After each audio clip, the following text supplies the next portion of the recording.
हरे कृष्णा। पूजा माता जी, हरे कृष्णा। जी प्रभु जी, शुरू करो। जी माता जी। ओम अज्ञानतिमिरान्धस्य ज्ञानाञ्जनशलाकया चक्षुरुन्मिलितं येन तस्मै श्रीगुरुवे नमः। नमो विष्णुपादाय कृष्णप्रेष्ठाय भूतले श्रीमते भक्तिवेदान्त स्वामिनिति नामिने। नमस्ते सारस्वती देवी गौरवाणी प्रचारिणे निर्विशेष शून्यवादी पाश्चात्य देशतारिणे। जय श्री कृष्ण चैतन्य प्रभु नित्यानंद श्री अद्वैत गदाधर शिवासादि गौर भक्तवृंद। हरे कृष्ण कृष्ण कृष्ण हरे हरे, हरे राम राम राम हरे हरे। श्री गुरु चरण पद्म केवल भक्ति सदा, मधु मोहि सावधान जहर प्रसादी भाई भव तोरिया जाय। कृष्ण प्राप्ति हो जाते, कृष्ण प्राप्ति हो जहाँ होते। गुरुमुख पद्म रखा चित्त कोरिया क्या, हर ना कोरि आशा। श्री गुरु चरणे रति, ऐसे उत्तम गति। जे प्रसाद पूरे सर्व आशा, जे प्रसाद पूरे सर्व आशा। चक्षुदान दिलो जी जन्मे जन्मे प्रभु से, दिव्य ज्ञान हृदय प्रकाशित, दिव्य ज्ञान हृदय प्रकाशित। प्रेम भक्ति जहाँ होते, अविद्या विनाश जाते। हृदय गाय जहाँ चरित, हृदय गाय जहाँ चरित। श्री गुरु करुणा सिंधु अगम जनारे बंधु, लोकनाथ लोके रजीवाना, लोकनाथ लोके रजीवाना। आहा प्रभु करो दया, देहो मोर पद छाया। हा प्रभु करो दया, देहो मोर पद छाया। हे बेजश घोषुक त्रिभुवन, हे बेजश घोषुक त्रिभुवन। श्रीला प्रभुपाद पतित पावन, जय गुरुदेव लैलो शरण।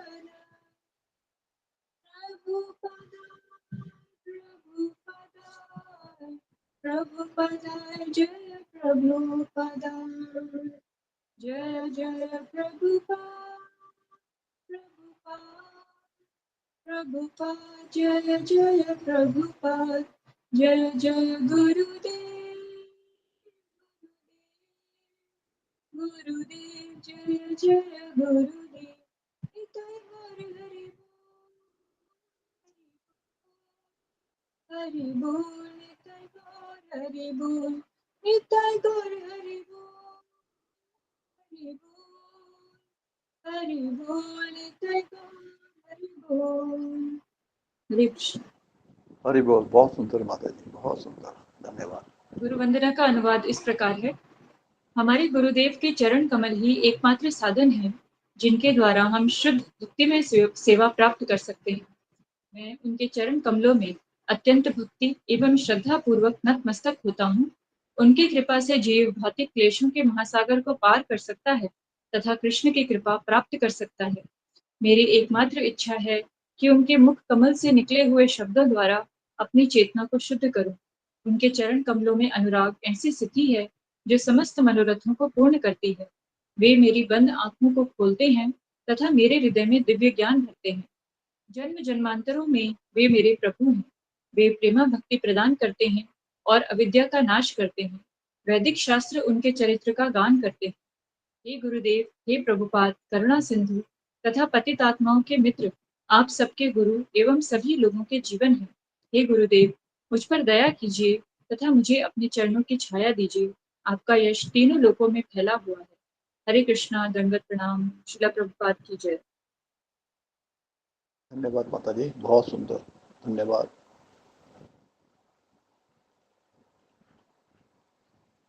शुभांगी माता जी, हरे कृष्णा।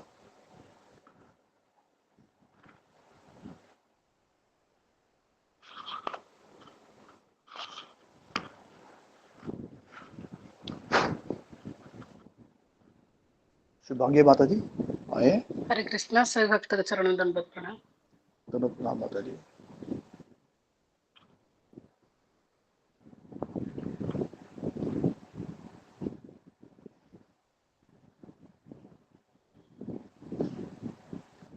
जी माता जी, कल के बारे में बताएंगे? कल गुरु जी ने क्या बताया था? हरे कृष्णा। सभी भक्तों को दंडवत प्रणाम।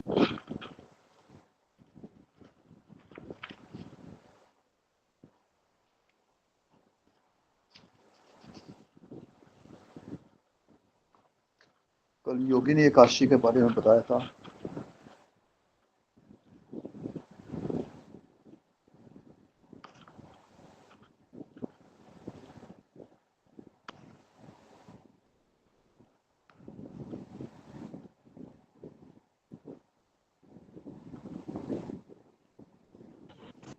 ओके, हरे कृष्णा।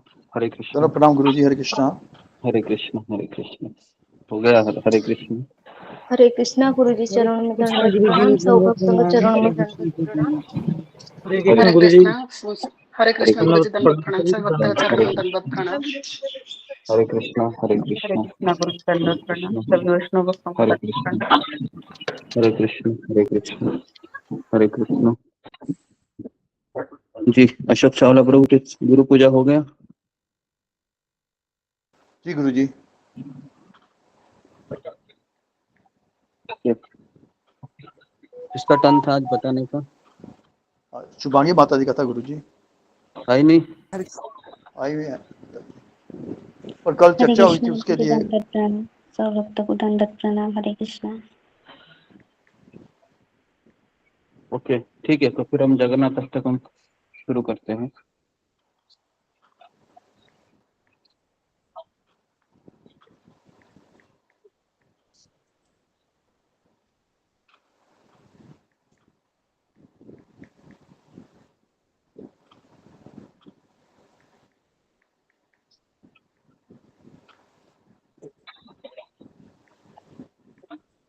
ओम अज्ञानतिमिरान्धस्य ज्ञानाञ्जनशलाकया चक्षुरुन्मीलितं येन तस्मै श्रीगुरवे नमः।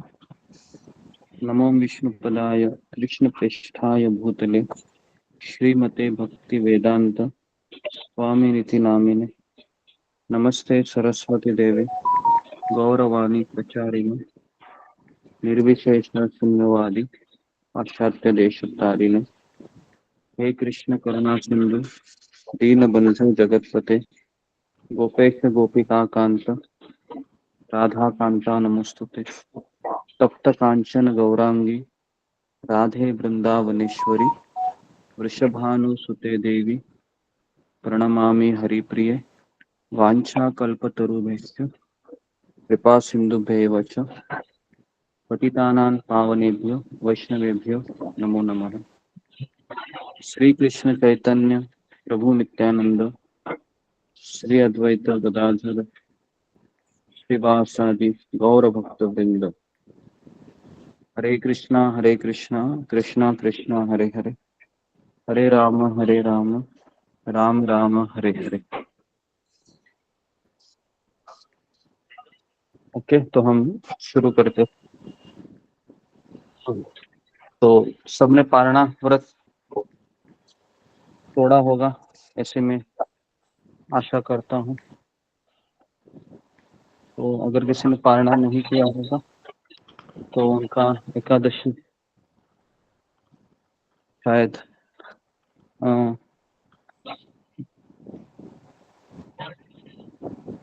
तो हमें पारणा के बीच में ही करना चाहिए, जो भी हम व्रत करते हैं।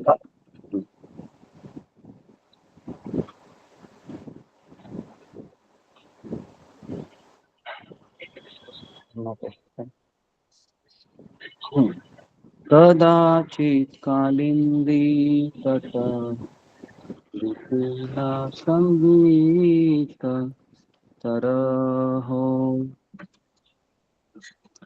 कदाचित् कालिन्दी तट विपिन संगीत तरहो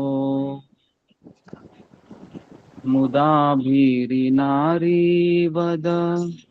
कमलास्मस्वाद मधुप मुदाभिरिनारीवदन् कमलास्वाद मधुप रमा शंभु ब्रह्मामर पति गणेशार शीतपदो रमा शंभु ब्रह्मा पति गणेशार शीतपदो जगन्नाथ स्वामी नयन पथगामी भवतु मे जगन्नाथ स्वामी नयन पथगामी भवतु मे भुजे सव्ये वेणुं शिर शिखिपीछं पतितटे दुकूलं नेत्रान्ते सह शरकटाक्षं विदधते दुकूलं नेत्रान्ते सह शरकटाक्षं विदधते सदा श्रीमद्वृन्दावन वसति लीला परिचय सदा श्रीमद्वृन्दावन वसति लीला परिचय जगन्नाथ स्वामी नयन पथगामी भवतु मे जगन्नाथ स्वामी नयन पथगामी भवतु मे महाबोधि स्थिरे कनक रुचिरे नीलशिखरे वसन प्रासादान्त सहज बलभद्रेण बलिना सुभद्रा मध्यस्थ सकल असुर हसे वावसरदो जगन्नाथ स्वामी नयन पथगामी भवतु मे कृपा पारावार सज जलदः श्रेणी रुचिरो रमावाणी राम स्फुरद अमलः पंकेरुमुख सुरेंद्र आराध्य श्रुति गणशिखा गीत चरितो जगन्नाथ स्वामी नयन पथगामी भवतु मे रथारूढ़ गच्छन् पथि मिलितः भूदेव पट्टलै स्तुति प्रादुर्भावं प्रति पदम् उपाकर्ण्यः सदय दया सिन्धुर्बन्धु सकल जगताम सिन्धु सुतया जगन्नाथ स्वामी नयन पथगामी भवतु मे। जगन्नाथ स्वामी नयन पथगामी भवतु मे। परम ब्रह्म पीडा यदलोत्फुल्लनयामि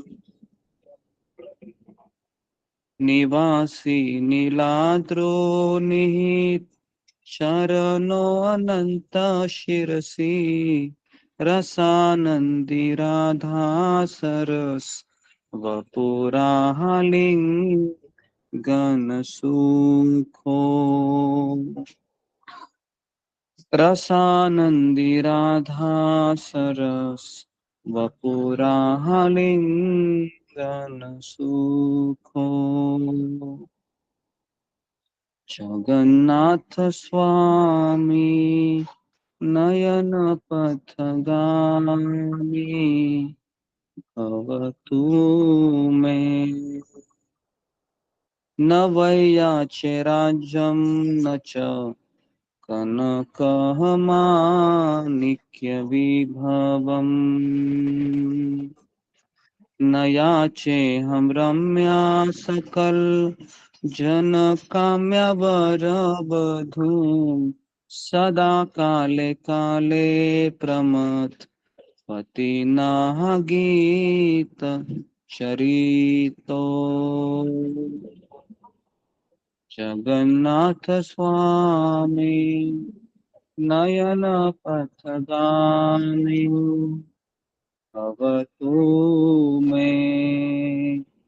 जगन्नाथ स्वामी नयन पथगामी भवतु मे। हर त्वं संसारं द्रुत तरम असारं सुरपते। हर त्वं पापानां विततिम् अपारम यादवपते। हर त्वं पापानां विततिम् अपराम यादवपते। अहो दीननाथे निहित शरणो निश्चित इदम्। अहो दीननाथे निहित शरणो निश्चित इदम्। जगन्नाथ स्वामी नयन पथगामी भवतु मे। जगन्नाथ स्वामी नयन पथगामी भवतु मे। जगन्नाथ स्वामी नयन पथगामी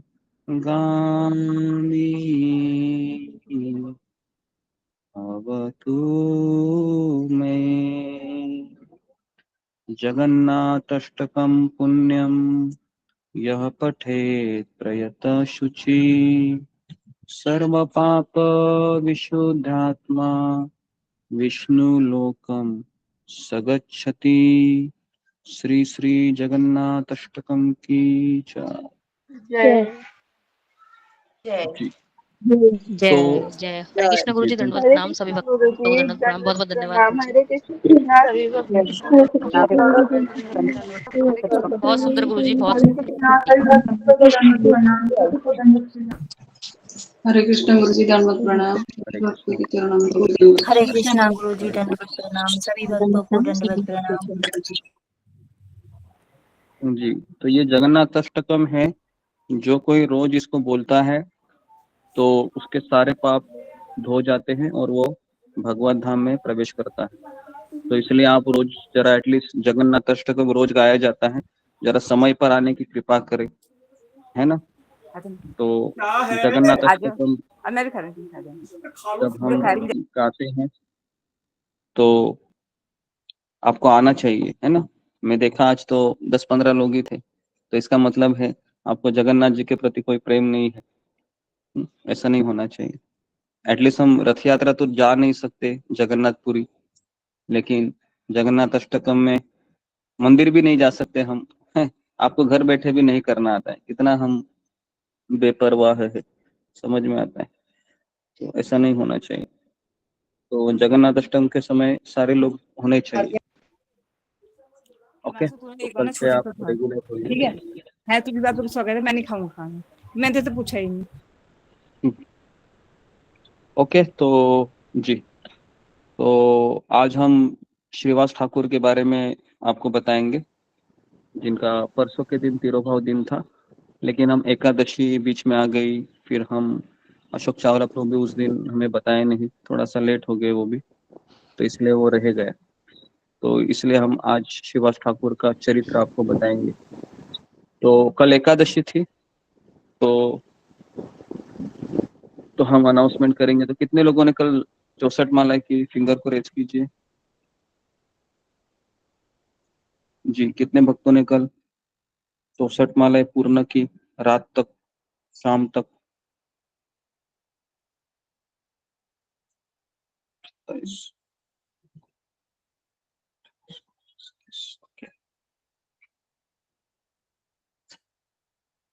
जी, 30 लोगों ने कम से कम की है। ओके,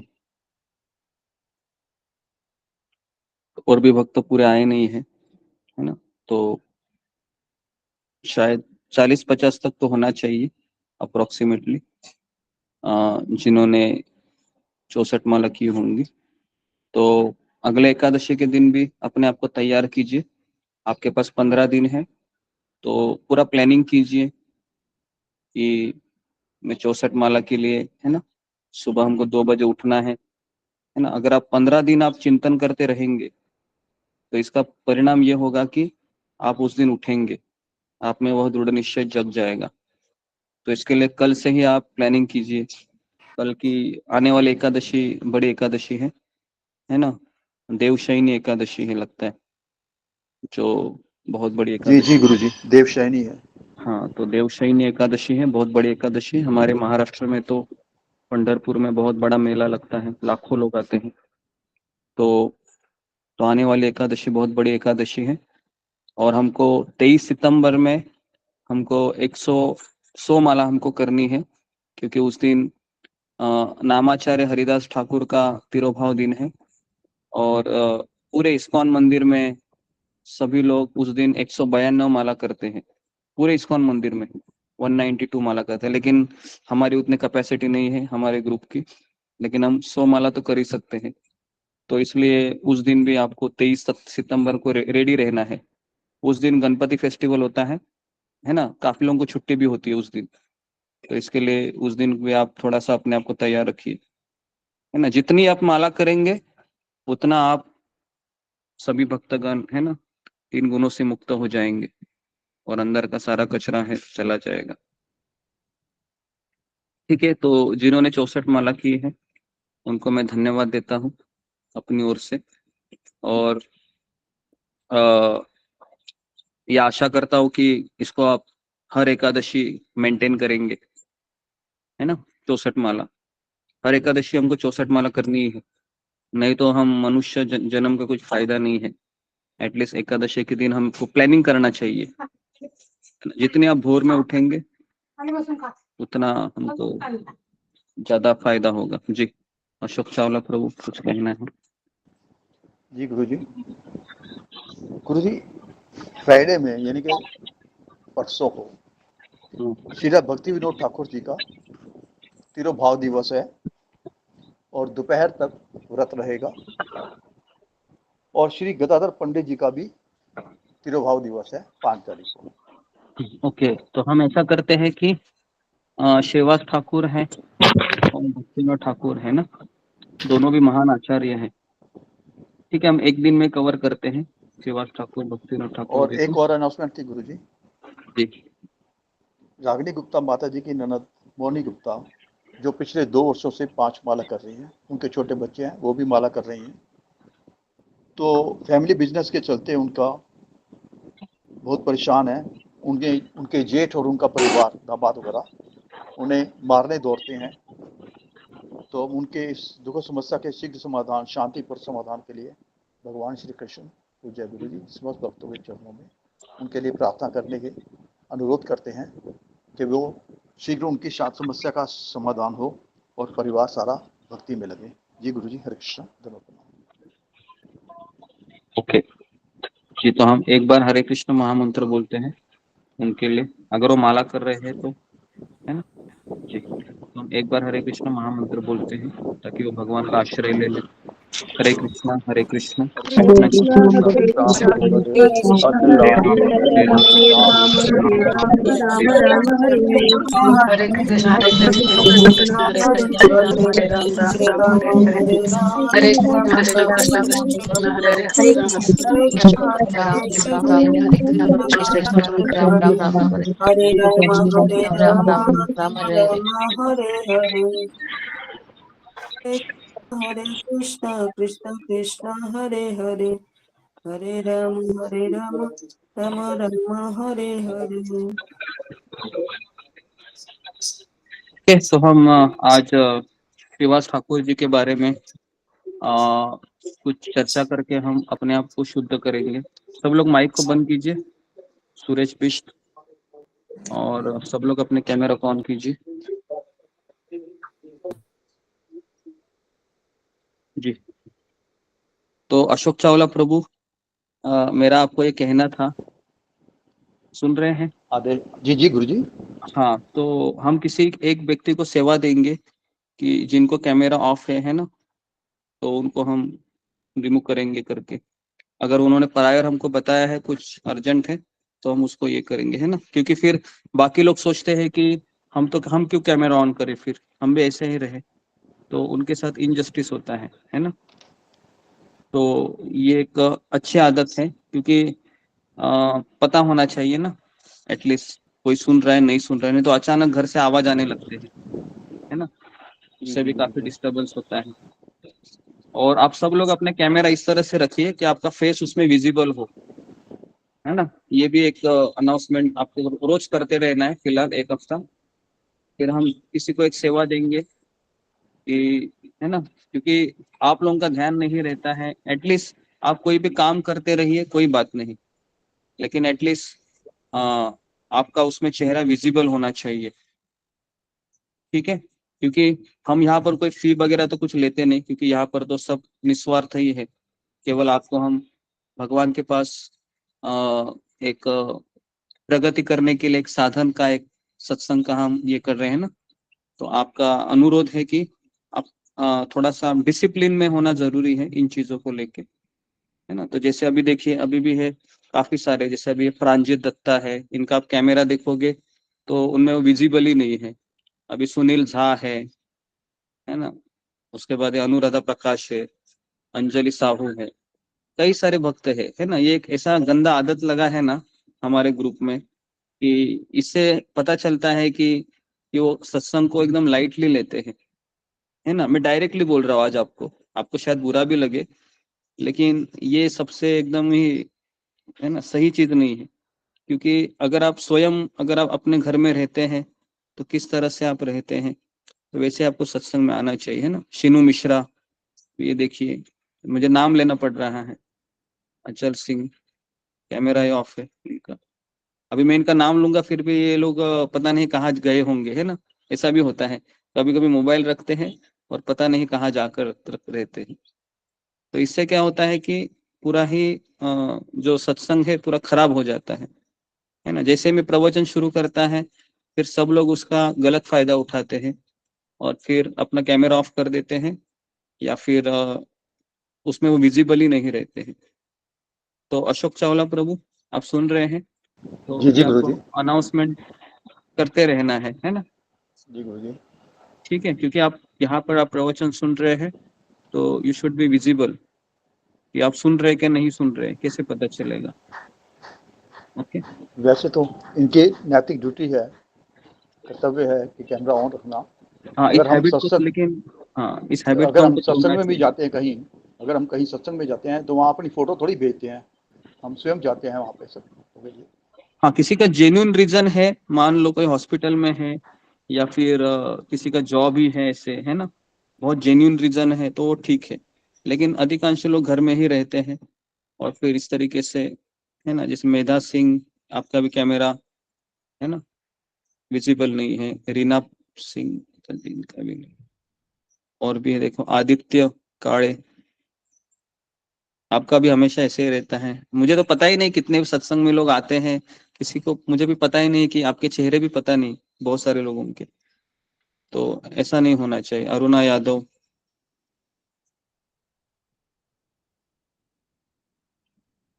रमेश चौहान, हमेशा की तरह।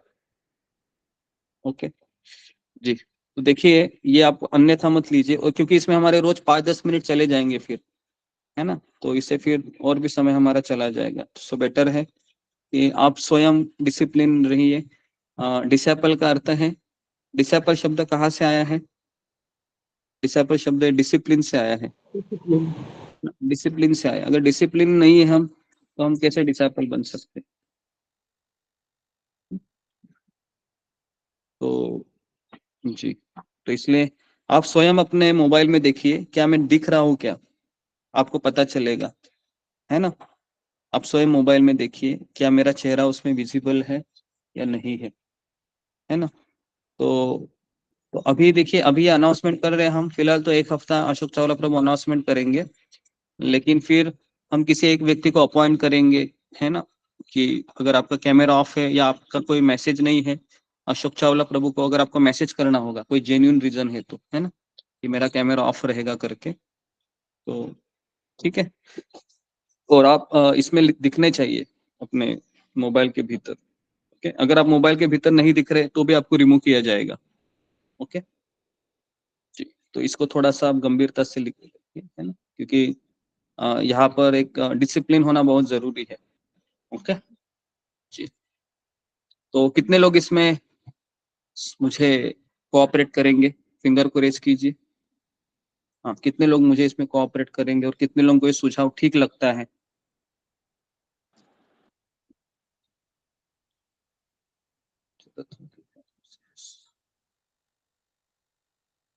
ओके, तो सब लोग मुझे कोऑपरेट करेंगे, इसके लिए आपका बहुत धन्यवाद।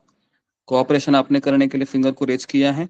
तो कभी भी मुझे अगर आपका चेहरा उसमें दिखना चाहिए, है ना, कई सारे ऐसे ग्रुप हैं जिसमें ये एक रूल बनाया है कि अगर आपका चेहरा विजिबल नहीं है तो सीधा उनको रिमूव किया जाता है, और अचानक उनको फोन आता है।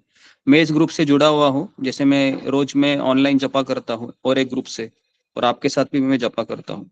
तो वहां पर क्या होता है ना, अगर मैं उनको नहीं दिखूं कैमरा में, तो मुझे 5 मिनट के बाद फोन आता है कि हरे कृष्णा प्रभु जी, आप नहीं दिख रहे हैं कैमरा में, तो इसके लिए आप कैमरा में रहिए, नहीं तो आपको रिमूव किया जाएगा, ऐसे। और ऐसे मुझे 3-4 दिन में एक बार आता ही है फोन। आई बात समझ में? तो लेकिन मैं उनमें देखता हूँ कि 250 लोग रहते हैं उस ग्रुप में, 250-300 लोग रहते हैं और सब डिसिप्लिन रहते हैं, इतना अच्छा सत्संग दिखता है वो, है ना। तो सत्संग मतलब कैसा डिसिप्लिन होना चाहिए, ऐसा नहीं कि राम भरोसे धर्मशाला की तरह, वो मुझे भी अच्छा नहीं लगता है। ठीक है, तो हम भगवान कृष्ण के सेवक है, थोड़ा सा डिसिप्लिन में रहना हमको चाहिए। ठीक है, तो अभी देखो 9:36 हुए। अगर आपको लगता है मुझे अभी कैमरा मेरा ऑफ रखना होगा, तो फिर आप रिमूव हो खुद को, फिर आप एग्जिट कर लीजिए और फिर आप रिकॉर्डिंग सुनिए, है ना, रिकॉर्डिंग भी हमारा आता है, तो फिर आप रिकॉर्डिंग सुनिए, कोई प्रॉब्लम नहीं हमें, है ना। हाँ, लेकिन आप सत्संग में आते हैं तो आप बेटर है कि अगर आप लाइव सेशन अटेंड करना चाहते हैं तो आप इसको ये कीजिए। ठीक है, ये केवल जो पुराने भक्त हैं, जो पिछले 1 महीने से आ रहे हैं, उन लोगों के लिए है ना। जो नए लोग हैं, जो 1 हफ्ते से आ रहे हैं, तो उनको हम छूट देते हैं कि आप, है ना, 1 हफ्ता है, आप कैमरा ऑफ करके सत्संग सुने, लेकिन 1 हफ्ता के बाद फिर आपको कैमरा ऑन रखना पड़ेगा। ओके जी। और अगर आपको कुछ प्रॉब्लम है, कुछ जॉब करते हैं, तो आप अशोक चावला प्रभु को मैसेज कीजिए, है ना, कि मेरा कैमरा ऑफ रहेगा करके, है ना, लेकिन ये भी जेन्युइन होना चाहिए। ओके जी। ठीक है, तो धन्यवाद आप सबका कोऑपरेशन के लिए। तो इसके लिए हम जल्दी से जल्दी ही किसी भक्त को अपॉइंट करेंगे जो एक सेवा लेगा। ये सेवा उसका रहेगा कि वह सबको मॉनिटर करे कि कोई सुन रहा है कि नहीं सुन रहा है, या फिर उनका कैमरा ही ऑफ हो गया, और फिर हम ऐसा सोच रहे हैं उनको फोन करेंगे, है ना। एक भक्त को हम अपॉइंट करेंगे, वो उनको फोन करेगा कि प्रभु जी, माता जी, आपका मोबाइल आपका कैमरा ऑफ हो गया है, आप कैमरा ऑन कीजिए करके। और अगर वो कॉल नहीं उठाते हैं तो फिर उनको यहाँ से रिमूव किया जाएगा। ठीक है, तो ऐसा सिस्टम मैं जल्द ही बना रहा हूँ, क्योंकि इससे फिर एक डिसिप्लिन हो जाएगा और सबको ऐसा लगेगा कि सबके साथ जस्टिस होना चाहिए। फिर नहीं तो एक ऐसा माहौल पैदा होता है कि जिससे फिर सब लोग ढीले हो जाते हैं। फिर तो ऐसा नहीं होना चाहिए। ठीक है, ओके। तो अभी मैं शुरू करता हूँ श्रीवास ठाकुर के बारे में। जी, जय जय श्री चैतन्य, जय नित्यानंद, जय द्वैत चंद्र, जय गौर भक्त वृंद। जय जय श्री चैतन्य, जय नित्यानंद, जय द्वैत चंद्र, जय गौर भक्त वृंद। जय जय श्री चैतन्य, जय नित्यानंद, जय द्वैत चंद्र, जय गौर भक्त वृंद। हरे कृष्णा कृष्णा कृष्णा हरे हरे, हरे राम राम राम हरे हरे। हरे कृष्णा कृष्णा कृष्णा हरे हरे, हरे राम राम राम हरे हरे। जी, तो हम सबसे पहले शिल प्रभुपाद के चरणों में कोटि कोटि प्रणाम करते हैं और श्रीवास ठाकुर के चरणों में प्रार्थना करते हैं कि हमें भी आपकी तरह श्रद्धा, दृढ़ निश्चय, भगवान के प्रति जागरूक हो, और हम भी आप ही की तरह, आपकी तरह तो कर पाना तो मुश्किल ही है, लेकिन आपकी श्रद्धा का एक अंश भी मेरे भीतर प्रकट हो, तो जिससे मैं भक्ति में आगे बढ़ सकूं। तो आप हमें आशीर्वाद दीजिए कि हम आपके बारे में कुछ चिंतन करके, कुछ चर्चा करके हम अपने अनर्थों को शुद्ध करें। ठीक है, तो मैं सबसे पहले ये प्रसंग बताना चाहूंगा कि श्रीवास ठाकुर का पुत्र है, वह आधी रात मर जाता है। और ये मेरे पास परम पूज्य राधानाथ स्वामी महाराज का लेख है मेरे सामने, जो राधानाथ स्वामी महाराज ने लिखा हुआ है। तो वहां से मैं शुरू करता हूँ। ठीक है, तो सब लोग हैं उसको नोट्स बना सकते हैं, क्योंकि इसमें बहुत सारे लेसन है कि, और बीच में मैं आपको सवाल भी पूछूंगा।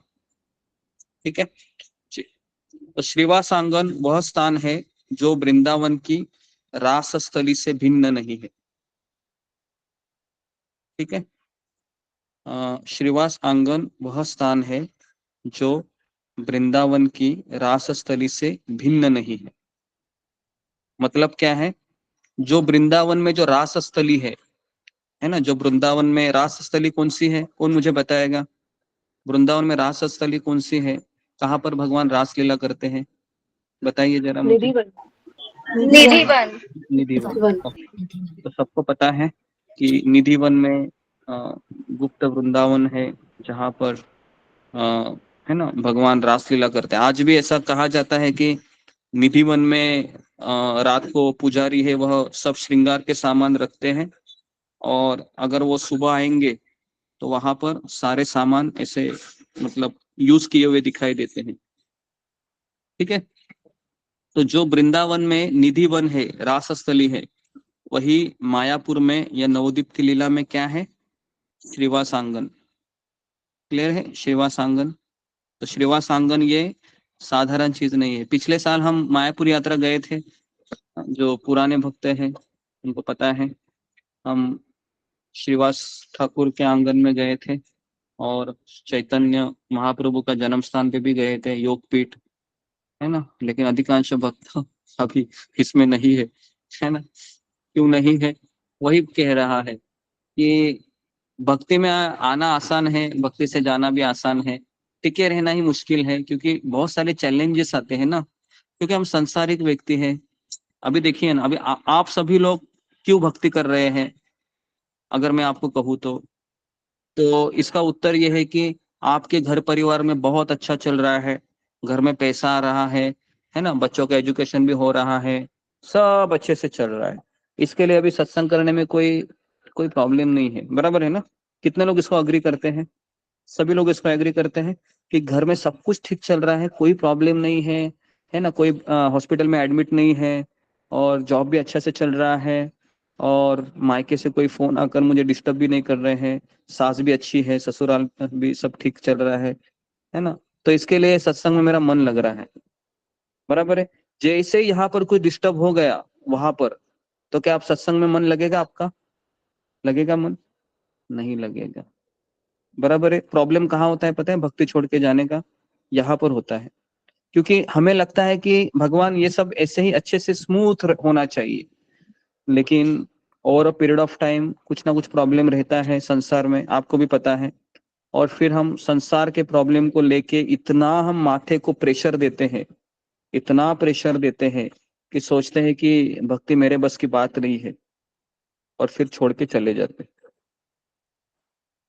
ठीक है, तो इतना अच्छा अवसर, गोलोक वृंदावन जाने का अवसर हम छोड़ देते हैं,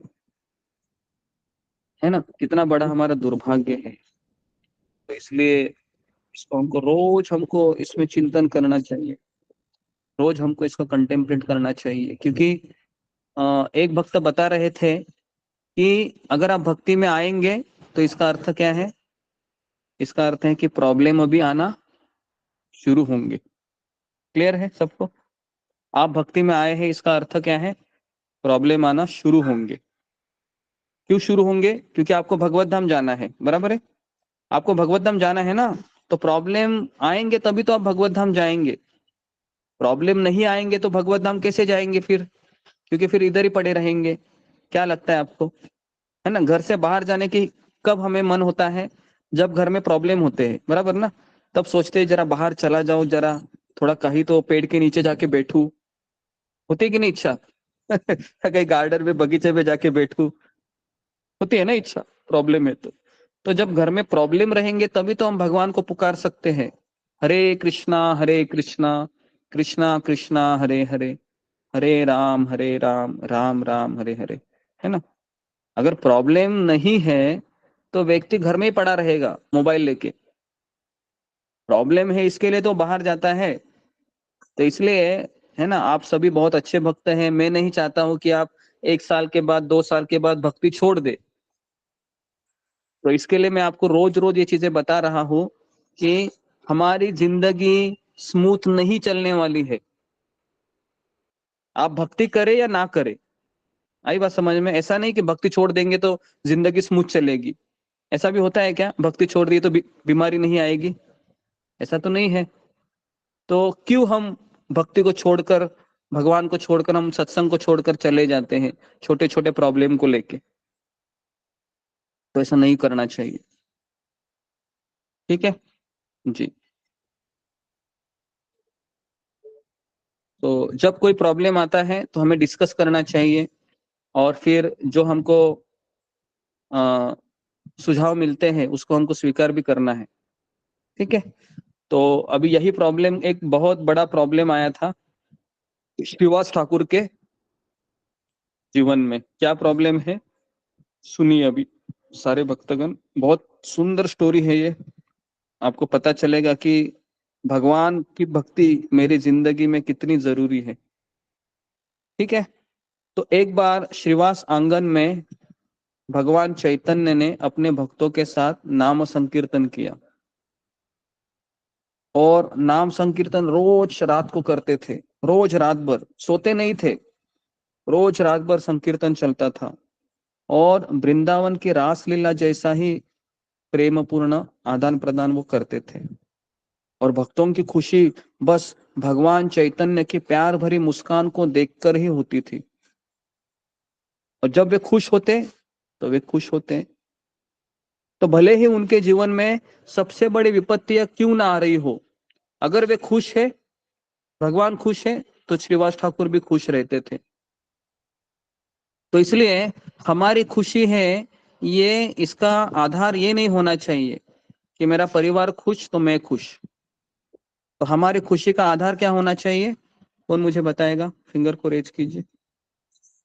हमारी खुशी का आधार क्या होना चाहिए?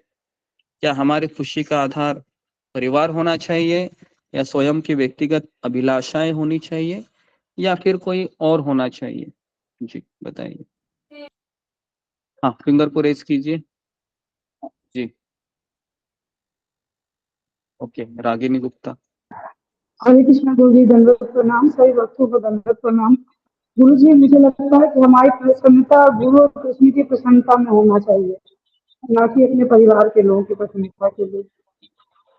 हाँ, तो कितने सारे लोग इस उत्तर को अग्री करते हैं? फिंगर को रेज कीजिए कि हमारी खुशी का आधार ये गुरु, वैष्णवगण या कृष्ण की प्रसन्नता होनी चाहिए। ओके, सभी लोग अग्री करते हैं, ठीक है। तो ये सही उत्तर है कि हमारी खुशी का आधार ये होना चाहिए। तो अगर आपकी खुशी का या मेरे खुशी का भी आधार परिवार है, तो इसका अर्थ क्या है? एक दिन हम निराश होने वाले हैं, ठीक है। क्योंकि आपको पता होगा कि परिवार हमेशा खुश नहीं रहता है ना। परिवार की डिमांड बढ़ती ही रहती है, एक के बाद एक, एक के बाद एक, एक के बाद एक, है ना। भगवान ही ऐसे हैं कि जो तुलसी का पत्ता देकर प्रसन्न हो जाते हैं, और इस संसार के लोगों को प्रसन्न करना है तो आपको हर साल हर रोज इन्वेस्टमेंट करनी होगी, बराबर है। कभी कभी एक फोन नहीं करोगे आप, मान लो दीपावली के दिन, तो वो लोग आपको क्या सुनाएंगे? भले आपने हर साल उनको फोन किया होगा, क्या सुनाएंगे? अभी तो आप हमें भूल ही गए, बोलेंगे क्या नहीं? ऐसा ही है ये जीवन, इस संसार ऐसा ही है। अभी तो आप हमें भूल गए। लेकिन भगवान आपको कभी कहेंगे? हम इतने जन्म भगवान को भूले हैं, लेकिन भगवान ने हमें कभी कहा ऐसे कि तुम तो मुझे भूल ही गए? भगवान हमेशा हमको याद रखते हैं। इवन हम कुत्ते के योनि में जाओ, एक विष्ठा के कीड़ा के योनि में भी जाएंगे, तो भी भगवान हमें याद रखते हैं। तो इसलिए किसको खुश करने वर्थ है? किसको खुश करना वर्थ है ना। तो भगवान को खुश करना, है ना, वर्थ है, बराबर है। क्योंकि वो कभी हमको भूलते नहीं है, हमेशा हमको जस्टिस देंगे, ठीक है जी। ओके, तो जी, इसमें किसी को कुछ सवाल है, कुछ पूछना है जो अभी तक मैंने चर्चा की? कुछ ऐसा पॉइंट आपको याद आ रहा है? जी, रितु जटवानी। हरे कृष्ण प्रभु जी, दंडवत प्रणाम। प्रभु जी, जैसे आपने बोला ये चीज कि भगवान को ही हमें याद रखना चाहिए, या भगवान ही है जो सब कुछ है, और हमें ये सोचना चाहिए कि भगवान ही मतलब परिवार वालों से ऊपर हमें भगवान को ही देखना चाहिए। लेकिन प्रभु जी, ये बोलना बहुत इजी है, अप्लाई करना इज वेरी डिफिकल्ट। क्योंकि हम जो डेली लाइफ में हम कर रहे हैं, तो जैसे हम भोग भी बनाते हैं, तो वो भोग भी हम हमारे लिए बनाते हैं, फिर हम भगवान को चढ़ाते हैं। तो वो भाव कैसे आएगा प्रभु जी कि हम पहले भगवान के लिए बनाए और फिर वो भोग हम खाएं? मतलब आप समझ रहे हैं ना प्रैक्टिकली कि ये बोलना तो बहुत ही आसान है कि हमें भगवान के बारे में सोचना चाहिए पहले। बोलना आसान नहीं है एक्चुअली। हमारे आचार्यों ने जो कहा है हमें कि हमारी पूरा जिंदगी हमें गुरु और कृष्ण की प्रसन्नता के लिए करना चाहिए, बराबर है। तो अभी आप कहेंगे कि मेरा परिवार भी है, परिवार के साथ तो मैं भी रह रहा हूँ, है ना, आप भी रह रहे हैं, हम सब लोग पारिवारिक ही व्यक्ति है। ऐसा नहीं कि मैं स्वयं सन्यासी हूँ या मैं ब्रह्मचारी हूँ, मंदिर में रह रहा हूँ, ऐसा नहीं है।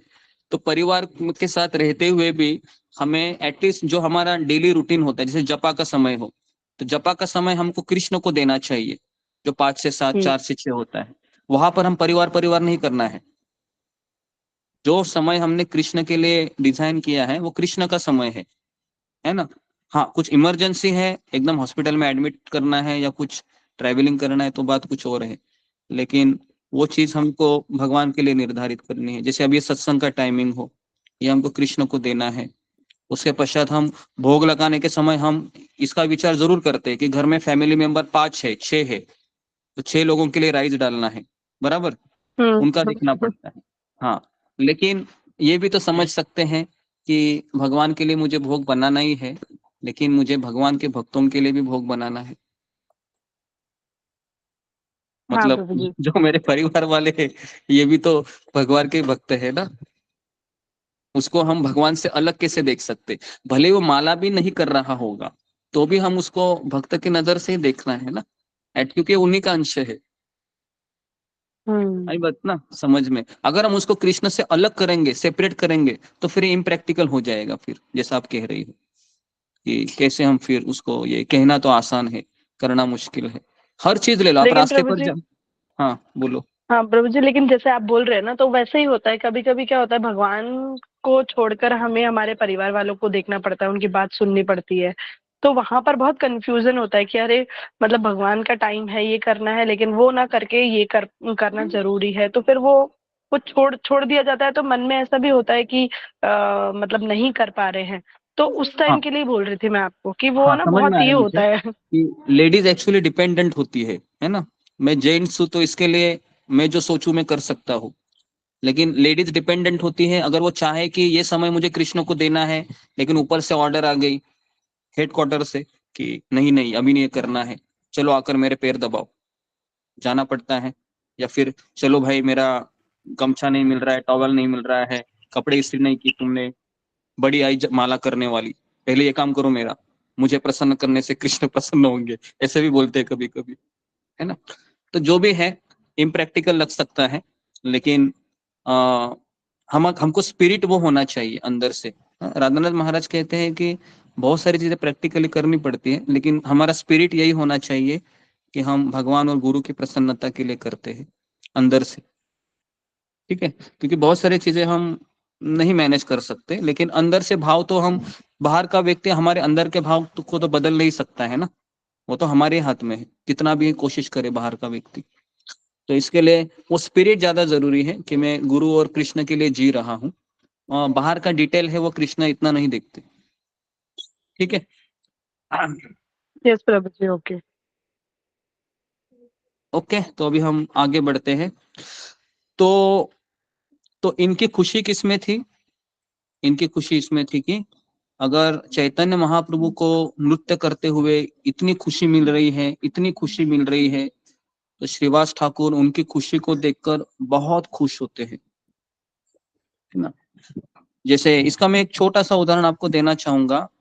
अगर आप किसी के घर में जाते हो और अगर उसका बच्चा है, बराबर है, और अगर आप बच्चे को कुछ चॉकलेट लाते हो या कैडबरी लेके जाते हो या फिर कोई आप बिस्कुट लेके जाते हो, तो आपको पता है कि अगर मैं बेटे के लिए कुछ लेके जाऊंगी या जाऊंगा तो इसकी माँ प्रसन्न होंगी।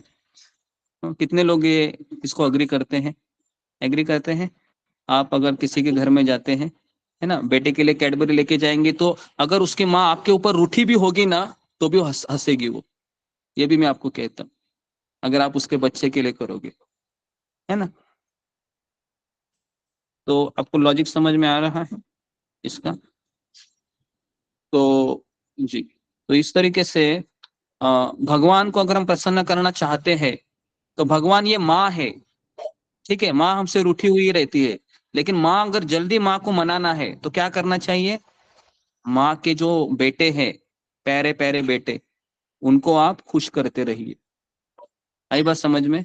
माँ को खुश करेंगे तो माँ बोलेगी ठीक है भाई, लाया है गिफ्ट, अच्छा, अच्छी बात है, लेकिन मेरे बेटे के लिए क्या कर रहा है तुम? ठीक है, तो इसके लिए हर माँ को अपना बेटा प्रिय है, वैसे ही कृष्ण को भगवान का भक्त ज्यादा प्रिय है, कृष्ण को उनका भक्त ज्यादा प्रिय। अगर आप उसके भक्त की सेवा में लगेंगे तो कृष्ण ऑटोमेटिकली संतुष्ट होंगे। ठीक है, तो ये एक उदाहरण आप हमेशा याद रखिए, है ना। तो इसके लिए एक कहावत भी है, इफ लव, अगर आप मुझे प्रेम कर रहे हो तो मेरे कुत्ते से पहले प्रेम करो। सुना है आपने ये कहावत? अगर आप मुझसे प्रेम कर रहे हो तो पहले मेरे कुत्ते से प्रेम करो, क्योंकि मुझे वो कुत्ता बहुत प्रिय है। आई बात समझ में आपको? तो इसके लिए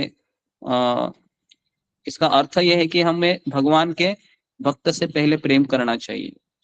ओके, तो इस तरीके से अभी ये रोज नृत्य करते थे और एक दिन कमरे में रोने की आवाज सुनाई दी।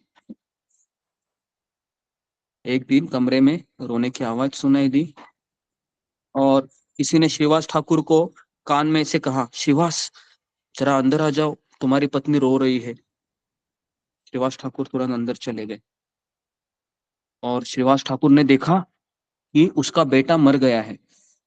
ये ठीक रात को 12 बजे हुआ, ठीक है, और बाहर कीर्तन चल रहा है। अभी चैतन्य महाप्रभु नृत्य कर रहे हैं, श्रीवास ठाकुर, गदाधर पंडित, है ना, मुकुंद दत्त, सब नृत्य कर रहे हैं। तो श्रीवास ठाकुर ने उन्हें बताया कि अरे तुम रो क्यों रही हो? देखो क्या बोल रहे हैं अपने पत्नी को।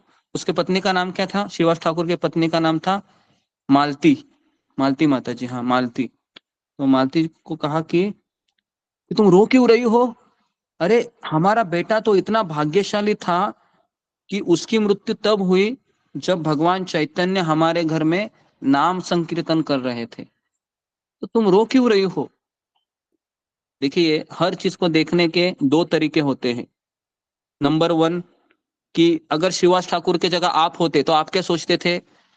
अरे ये चैतन्य महाप्रभु भगवान इतने मेरे बेटे के लिए अनलकी है, इतने अनलकी है कि मेरा बेटा मर गया। आई बात समझ में? इसको कहते हैं निगेटिव सोच, इसको कहते हैं नकारात्मक।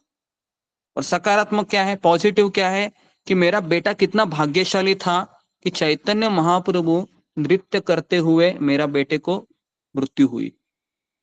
आई बात समझ में आपको? तो हमेशा एक चीज को, एक घटना को देखने के दो तरीके होते हैं। और हम अक्सर कौन सा तरीका चूज करते हैं? हम अक्सर निगेटिव ही चूज करते हैं, है ना? सब लोग इसको अग्री करते हैं? कितने लोग इसको एग्री करते हैं? फिंगर को रेज कीजिए। जैसे अभी यहाँ पर देखिए, श्रीवास ठाकुर का बच्चा मर गया, तो है ना, मैं और आप होते तो मैं भी यही कहता था, अरे साक्षात भगवान मेरे घर में नृत्य कर रहे हैं और मेरे बेटे की मृत्यु हुई, है ना। मेरा दिमाग तो ऐसा हिल जाता था, कोने में लेके बैठ जाता था कि ये क्या हो गया मेरे साथ। बराबर है, हम सब यही करते थे। लेकिन यहाँ पर देखो श्रीवास ठाकुर क्या कह रहे हैं, अपने अपने पत्नी को कह रहे हैं कि अरे तुम रो क्यों रही है? तुम्हारा बेटा तो इतना भाग्यशाली था कि उसकी मृत्यु तब हुई जब भगवान चैतन्य उसके घर पे नाम संकीर्तन कर रहे थे। तो हमारा बेटा भगवत धाम चला गया, क्यों रो रही हो तुम? और श्रीवास ठाकुर ने, फिर भी वो रो रहे थे, क्योंकि लेडीज है ना, लेडीज इमोशन पे काम करती रहती है ज्यादा। क्योंकि भले ही उसने कहा कि ठीक है हमारा बेटा भगवत धाम गया, लेकिन लेडीज का तो मन ऐसा ही है ना, माँ का मन है। तो रो रही थी, रो रही थी, रो रही थी।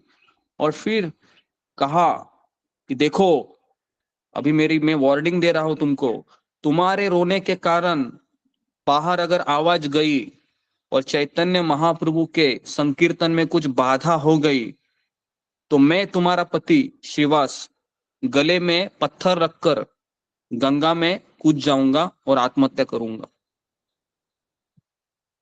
आई बस समझ में? इसको वापस दोहराऊं मैं इसको? चलो वापस दोहरा रहा हूं, सुनो। अभी क्या बोल रहे हैं?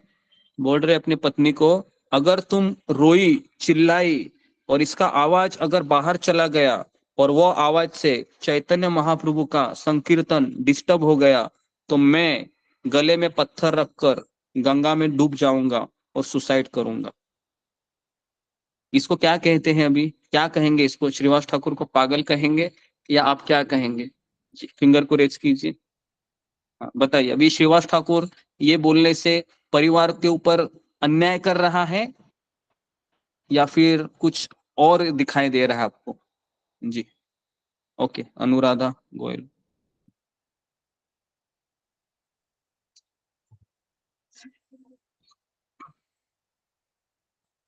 या शुभांगी पाठक। हरे कृष्णा गुरु जी। चैतन्य महाप्रभु के प्रति उनका प्रेम है कि उनकी कीर्तन में मतलब डिस्टर्ब मत हो करके, प्रेम है, ओके। इसलिए वो अपने पत्नी को बोलते हैं कि आपका आवाज नहीं आना चाहिए बाहर में और उनको मतलब डिस्टर्ब मत हो करके। आप अगर होते थे, हाँ मैं ऐसा बोल रहा हूँ, आप उस जगह होती थी शुभांगी पाठक, क्या करती थी ऐसा अगर आपका पति बोलता तो? नहीं हो पाता गुरुजी, नहीं हो पाता ना, हाँ बराबर है, नहीं हो क्योंकि पाता। वो ओके बेटा है। जी, ओके आपने अच्छा उत्तर दिया। ओके रीना गंगवार। हरे कृष्णा गुरु दंडवत प्रणाम। तो एक तो उनकी भगवान में अटूट श्रद्धा, और दूसरा उनकी शरणागति की भगवान की प्रसन्नता के लिए उनको किसी भी कंडीशन में भगवान की सेवा करनी है, चाहे फिर वो उनका पुत्र ही क्यों ना हो। तो किसी भी कंडीशन में उनको भगवान की सेवा करनी है, उनकी प्रसन्नता के लिए वो कार्य करते हैं, और उनकी अटूट श्रद्धा, उनकी निष्ठा ओके और उनका मुझे ये प्रेम उनके बताइए प्रति। कि उनका ऐसे अपने पत्नी के ऊपर कहना ये ठीक है या गलत है, ये थोड़ा सा मुझे इस पे जरा टिका दीजिए। तो जी रूबी कुमारी। प्रभु जी, अगर जो भौतिक दुनिया, जी जी हरे कृष्णा गुरु जी, दंडवत प्रणाम। हरे सही कृष्ण। भक्तों को दंडवत प्रणाम। गुरु जी, पहली बात तो यहाँ पर पहले मैं अज्ञान में होंगे तो मैं जरूर पहले गलत बोलूंगी। अब थोड़ा मोड़ा ज्ञान होगा भक्ति का तो मैं यहाँ पर सही भी बोल सकती हूँ, सोच के कि वो भी सही थे अपनी जगह पर, और जो मालती माता जी वो भी सही थी, और जो प्रभु जी थे श्रीवास ठाकुर जी वो भी बहुत सही थे अपनी जगह पे। दोनों अपनी जगह पर सही थे गुरु जी। ओके दोनों अपनी जगह पर सही थे। ओके जी रेखा पायल। हरे कृष्णा गुरु जी, दंडवत प्रणाम से भक्त को दंडवत प्रणाम। गुरु जी, अगर हम भौतिक दृष्टि से देखें तो हमें श्रीवास ठाकुर जी की बातें पागल सी लगेगी कि पागल की वाली बातें कर रहे हैं, कि मतलब ये बेटा मर गया है और ये कहे कि आवाज नहीं आएगी, कोई रोने की आवाज नहीं आनी चाहिए, तो मतलब हमें इस दृष्टि से हम देखेंगे तो बिल्कुल हमें पागलपंती सी बात लगेगी। लेकिन अगर हम इसको हम आध्यात्मिक दृष्टि से देखें तो मतलब ये इनका एक चैतन्य महाप्रभु जी के प्रति एक विश्वास, श्रद्धा ये यहाँ पे दर्शाता है।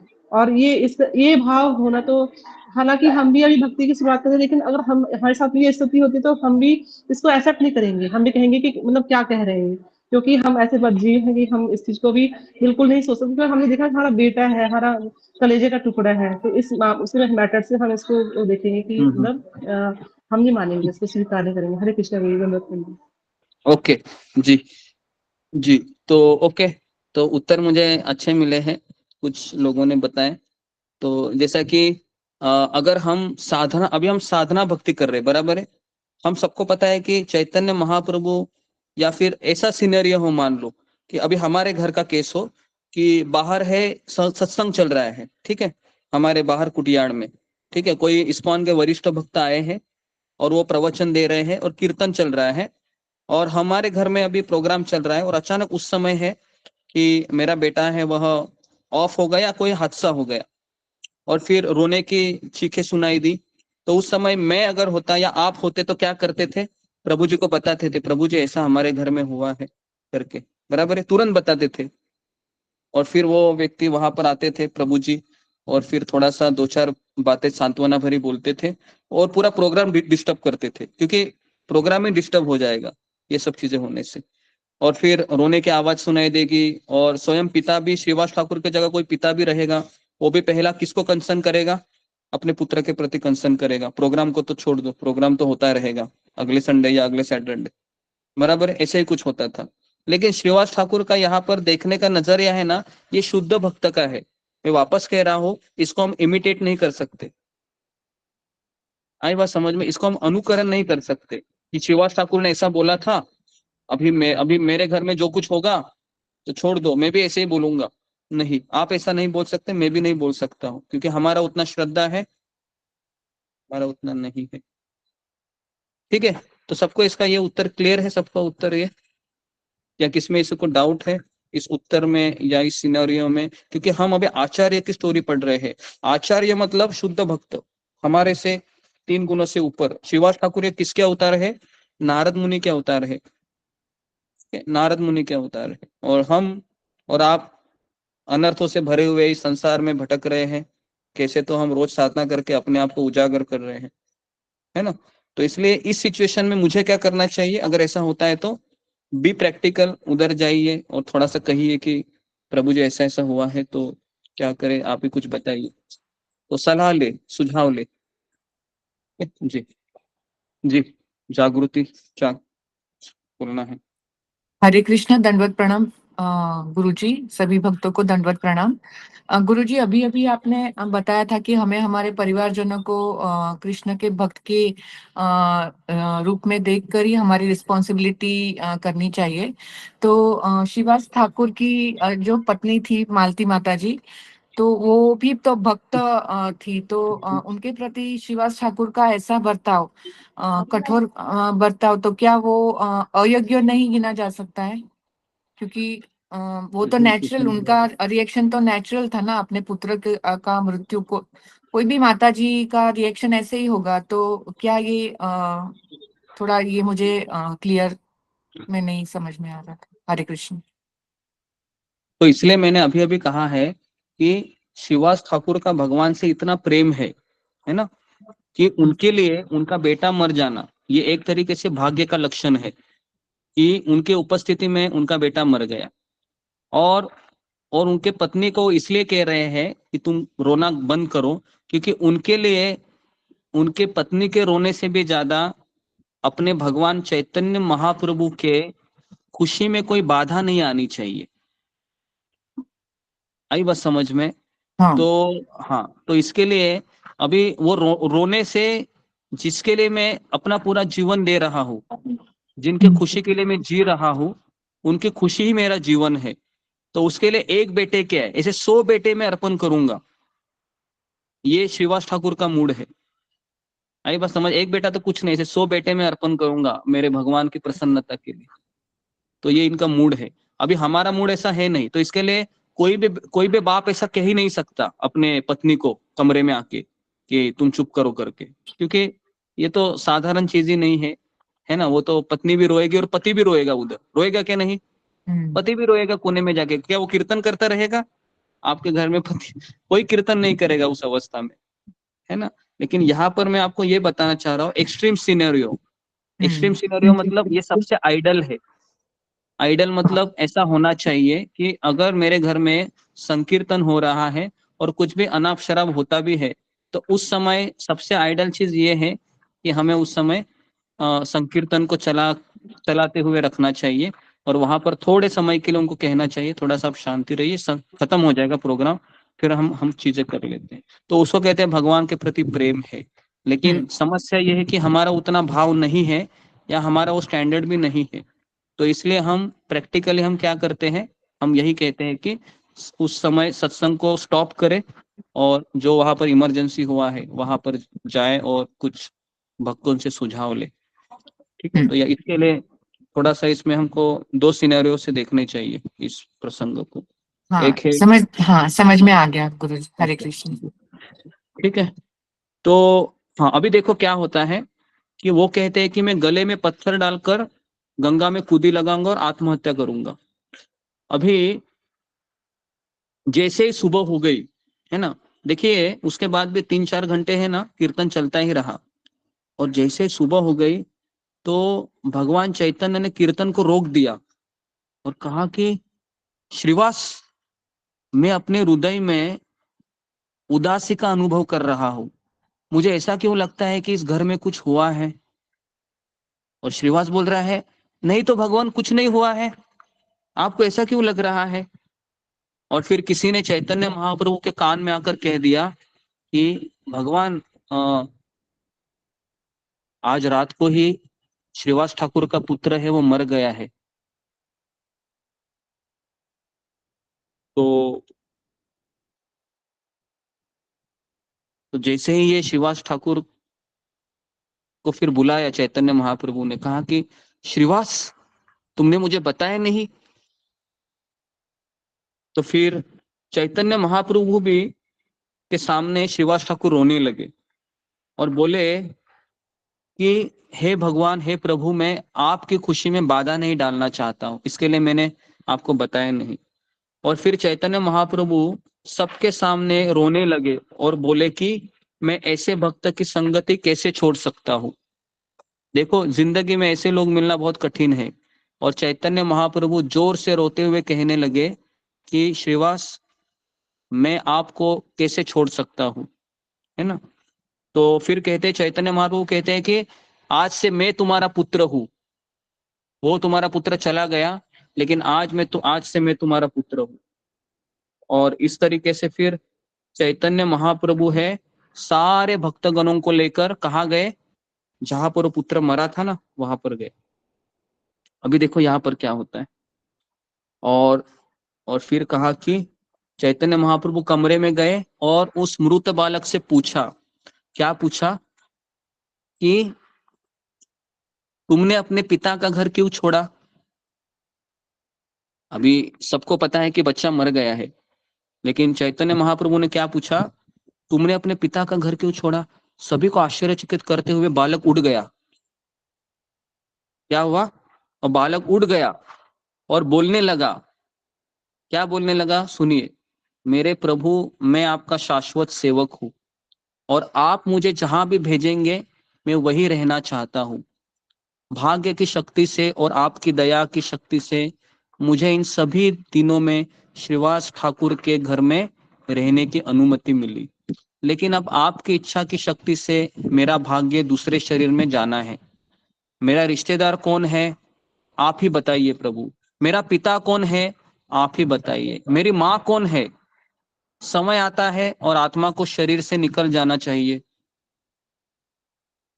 अब मेरे प्रभु मैं आपसे विनती करता हूँ, कृपया मुझे आदेश दो, या कोई अपराध किया होगा तो मुझे क्षमा करे और मुझे ये वरदान दे कि आप मुझे जहां भी भेजेंगे मुझे आपके भक्तों की संगति मिले। अब मैं आपकी अनुमति से जा रहा हूं। तो इस तरीके से बालक ने प्राण त्याग दिए और अपने बालक को ऐसी कृपा प्राप्त होते देखकर सारा परिवार आनंद में डूब गया। आई बात समझ में आपको? कितने लोगों को अभी ये बात समझ में आ गई? प्रभु जी जो फिंगर को रेस। प्रभु जी हरे कृष्णा प्रभु जी।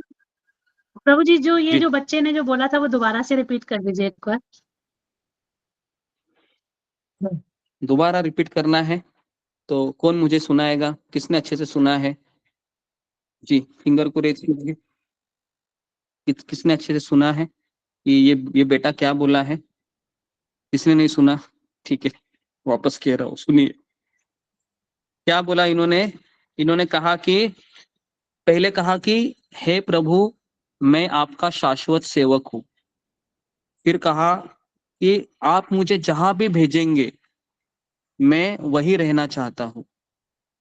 भाग्य की शक्ति से और आपकी दया से इन दिनों मुझे श्रीवास ठाकुर के घर में रहने का अवसर मिला। और अभी कह रहे हैं कि मैं आपका शाश्वत सेवक हूं और मैं आपकी खुशी के अलावा कुछ भी नहीं चाहता हूं। ये सब राधाना स्वामी महाराज के शब्द हैं, उन्होंने ये बताए हैं। फिर कहते हैं कि आप ही मुझे बताइए कि मेरे रिश्तेदार कौन है, कौन मेरी पिता है, कौन मेरी माँ है, कौन मेरी पत्नी है, कौन मेरा पुत्र है। जब समय आता है तो आत्मा को शरीर से निकल जाना चाहिए। अब मेरे प्रभु मैं आपसे विनती करता हूँ, मेरे द्वारा किए गए किसी भी अपराध के लिए मुझे क्षमा करे और मुझे यह वरदान दे कि आप मुझे जहां भी भेजेंगे मुझे केवल आपके भक्तों की संगति दे। आपके अनुमति से मैं अभी जा रहा हूं। ठीक है, क्लियर है जी? क्या बताएं अभी? अभी मुझे बताइए, अगर हम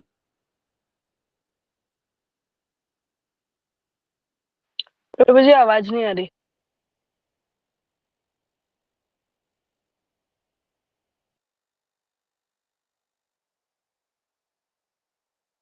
जी, तो मैंने ये कहा कि अगर हमारे घर में किसी की मौत हो जाती है और मौत होने के पश्चात अगर वही व्यक्ति खड़ा होकर ये बोलता है कि हे भगवान मैं आपका शाश्वत सेवक हूँ, कौन मेरी माता है, कौन मेरा पिता है, आत्मा को तो शरीर बदलने ही पड़ते हैं, बराबर है ना? तो क्या हम रोएंगे क्या? रोएंगे? नहीं रोएंगे। ये रोएंगे, फिर भी रोएंगे, मुझे पता है। फिर भी हम रोएंगे। क्यों रोएंगे? क्योंकि अटैचमेंट इतना स्ट्रांग है। क्या लगता है आपको? कितने लोग बोलते हैं कि फिर भी हम रोएंगे? फिंगर को रेस कीजिए कि इतना सब बोलने के बाद भी हम रोएंगे।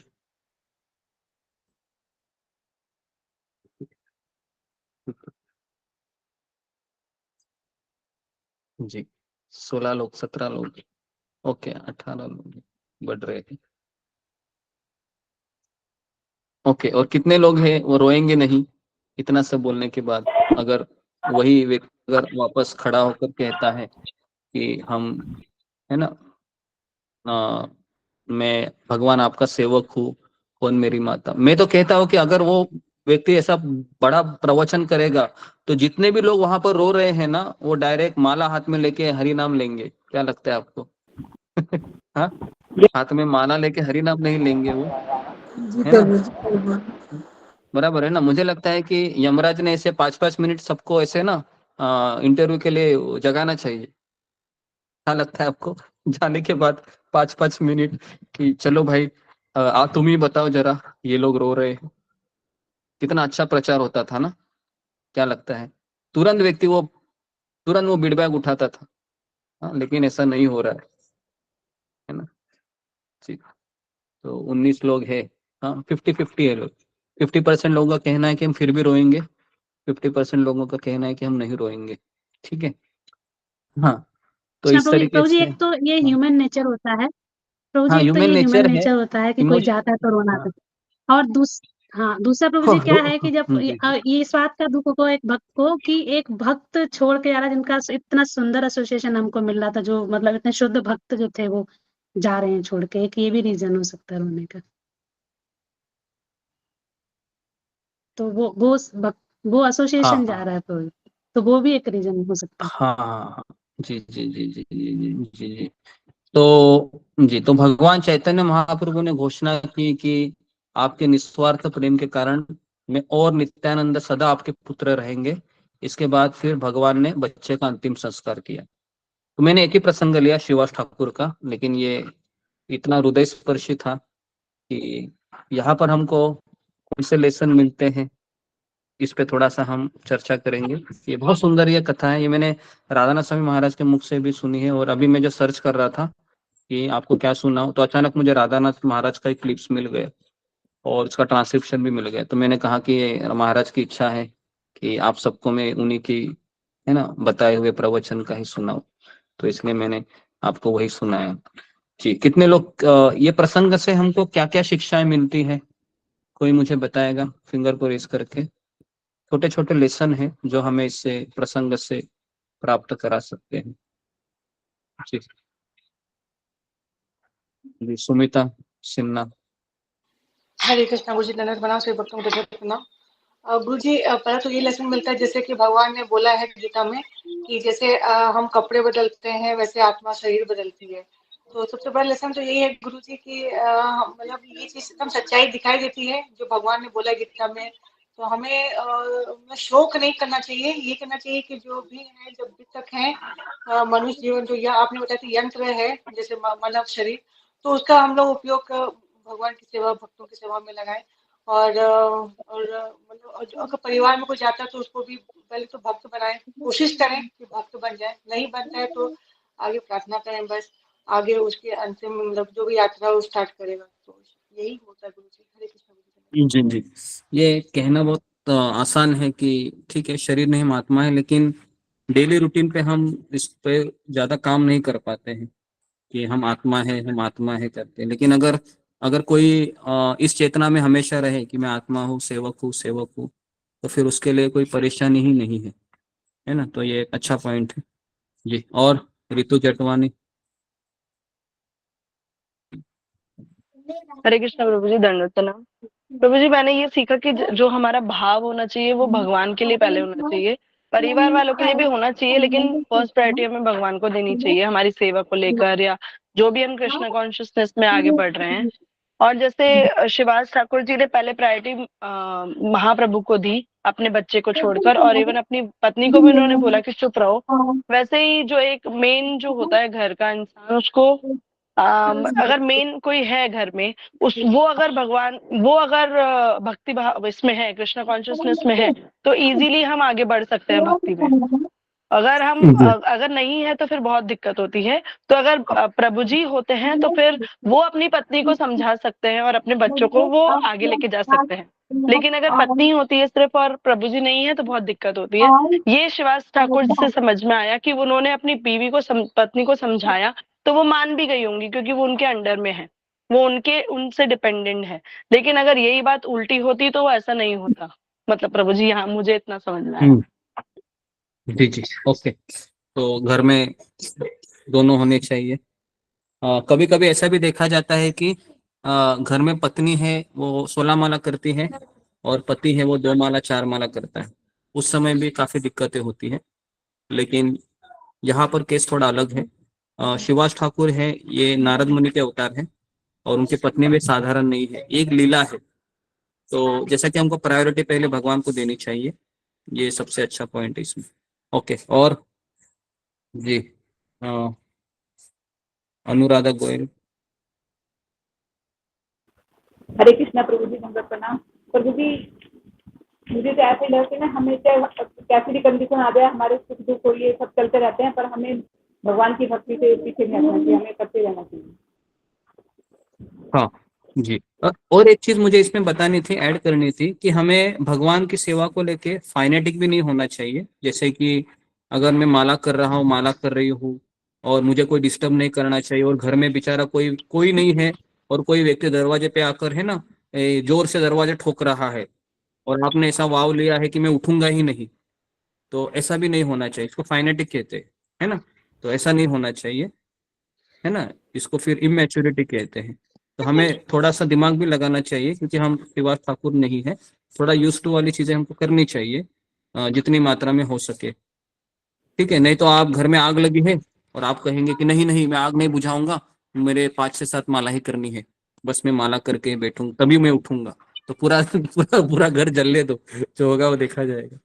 तो ऐसा नहीं होना चाहिए, ठीक है जी। ये एक चीज मुझे बताना मैं भूल गया, तो मैं आपको बता रहा हूँ। क्योंकि हम साधक हैं तो हमें जितना हमें हो सके उतना करना चाहिए। और अगर सही में आप सिंसियर हैं तो फिर जैसे साधु संतन के लिए है ना, जैसे मैंने कई संतों की स्टोरी पहले सुनी थी, जिसमें महाराष्ट्र के जितने भी साधु है, संत तुकाराम है, संत नामदेव है, संत चोखा मेणा, शायद आपको ये पता नहीं होगा जो लोग नॉर्थ इंडियन हैं, लेकिन उनके जीवन में भगवान कृष्ण स्वयं आते थे उनका सेवा करने के लिए या उनका जो काम करने के लिए। हमारा केस में वो सब नहीं होगा, लेकिन अगर हम सही में सिंसियर हैं तो भगवान किसी भक्त को हमारे जिंदगी में भेज देंगे जो हमें मदद करेगा। इतना तो मैंने देखा है, ठीक है जी। और रूबी कुमारी। हरे कृष्णा गुरु जी, धन्यवाद, प्रणाम। गुरु जी, मैंने यहाँ पर देखा कि जैसे कि वो श्रीवास ठाकुर थे तो उन्होंने मतलब कष्ट जो थे उनको कम लगे, वो प्रेम में इतना थे तो उनको अपना कष्ट भी नहीं दिखाई दिया। उसमें इतने प्रेम में लीन थे तो उनको अपना कष्ट को महत्व नहीं दिया, भगवान के प्रेम का महत्व दिया। प्रेम में इतना ऐसा लगा जैसे कि उनको इतना प्रेम था कि अपने ही कष्ट उनको दिखाई नहीं दे रहे थे। मतलब थे भी तो उनको पता नहीं चल रहा था जैसे। हरे कृष्णा गुरु बराबर जी। है, उनको कष्ट पता नहीं चल रहे थे जी जी। और रीना गंगवार। हरे कृष्णा प्रभु जी। प्रभु जी, मेरे हिसाब से हम इसलिए हमको ये शिक्षा मिलती है कि हमको भगवान की सेवा की कितनी इम्पोर्टेंस है, कि हमको किसी भी परिस्थिति में भगवान की सेवा करनी चाहिए। शिवास पंडित तो महान भगवान के शुद्ध भक्त थे, हम उनका अनुकरण तो नहीं कर सकते हैं पर हमको अनुसरण करना चाहिए। और यदि जैसे हमारे घर में कोई छोटी मोटी समस्या आती है तो हमको उस समय हमारा जो भगवान का जो भी संकीर्तन कथा चल रही है तो उसको घर में बोलना चाहिए, इसको होने दो और बाद में फिर हम उस समस्या का सलूशन करेंगे। हमको हमारी शरणागति है तो वो शिवास ठाकुर जैसी होना चाहिए।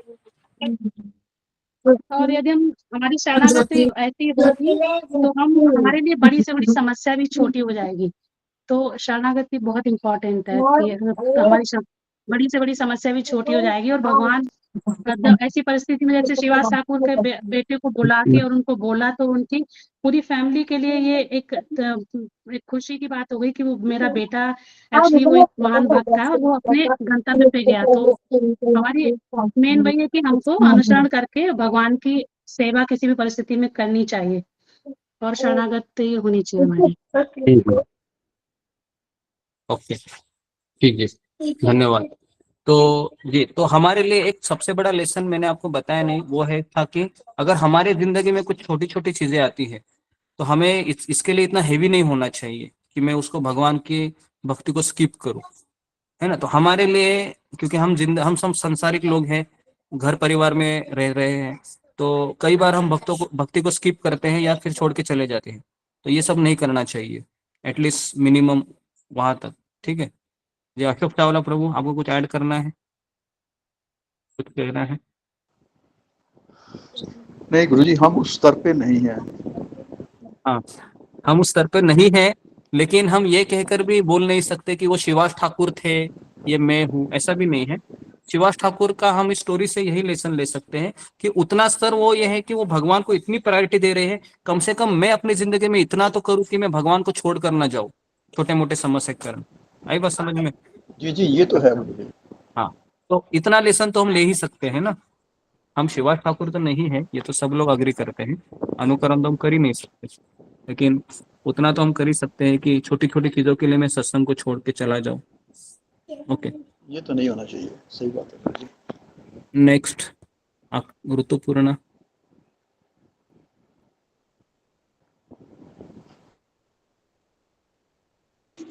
सुजाता, बोलो जी, बोलो ऋतुपूर्णा।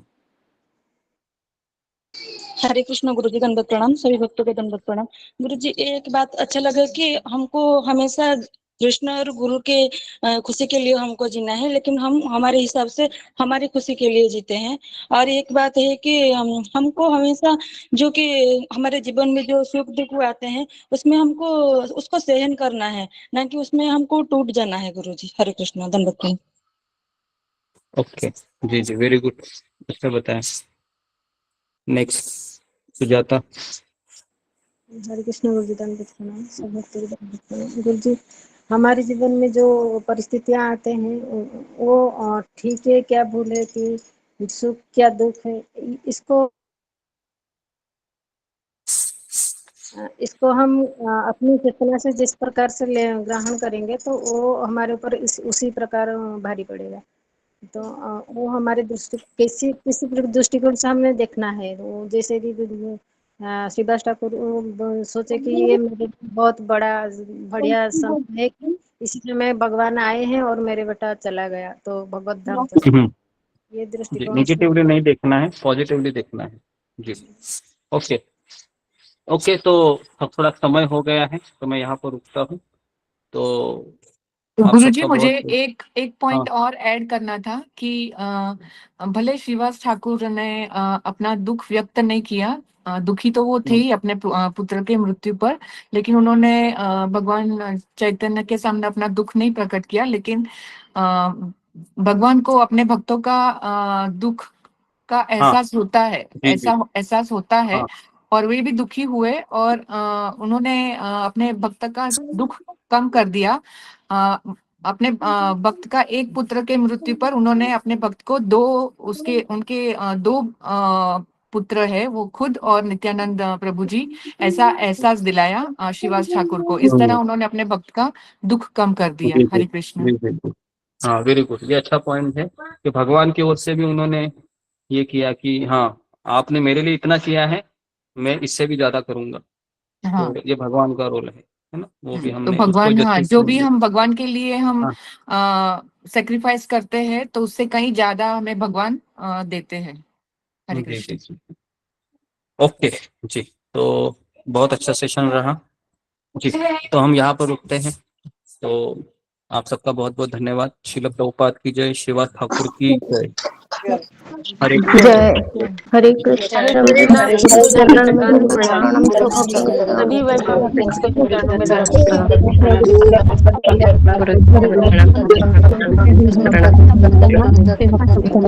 हरे कृष्णा गुरुजी,